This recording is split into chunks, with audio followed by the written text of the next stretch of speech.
Kutokota baada ya mahakama ya juu zaidi kusitisha hafla kumwapisha Anne Kananu kama gavana wa Nairobi. Uamuzi huo ulichukuliwa baada ya gavana wa zamani Mike Mbuvi Sonko kuwasilisha rufaa mbele ya mahakama hiyo akipinga uamuzi wa mahakama ya rufaa uliotoa kibali kwa Kananu kuapishwa. Murimi Mwangi ana taarifa hiyo kwa kina.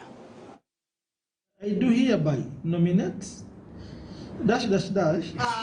Imekuwa ni kama sarakasi ya nipe nikupe katika siasa za jiji la Nairobi, tangu aliyekuwa gavana Mike Sonko kupendekeza na baadaye kubatilisha jina la Anne Kananu Mwenda kama naibu gavana tarehe 6 Januari mwaka jana.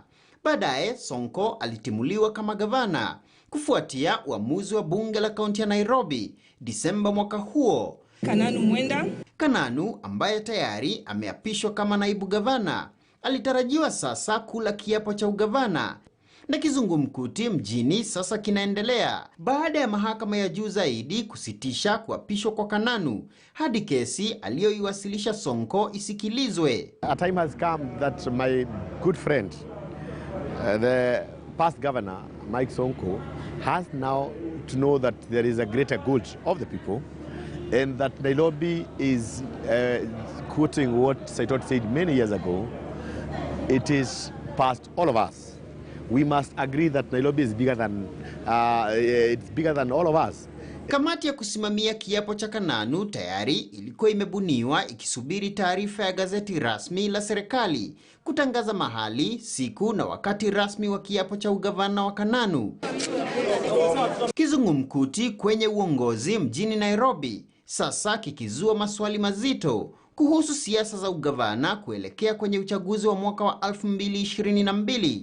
People must grow and be, visionary leaders. People who know that if I take this decision, it would hurt the Nairobians. If I take this decision, it might hurt Kenyans.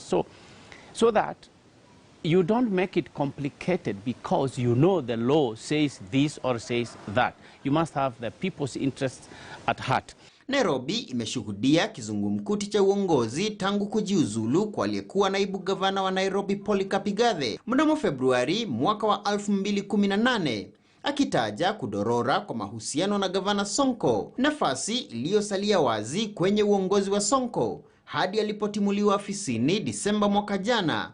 Kananu alikula kiapo cha naibu gavana Januari mwaka huu kama naibu wa kaimu gavana wa wakati huo, ambaye pia ni spika wa bunge la Nairobi Benson Mutura, kufuatia kutimuliwa kwa Sonko. Kwa sasa majukumu muhimu ya kaunti ya Nairobi yamo mikononi mwa usimamizi wa Nairobi NMS chini ya Meja Jenerali Mohamed Badi. Murimi Mwangi, KTN News.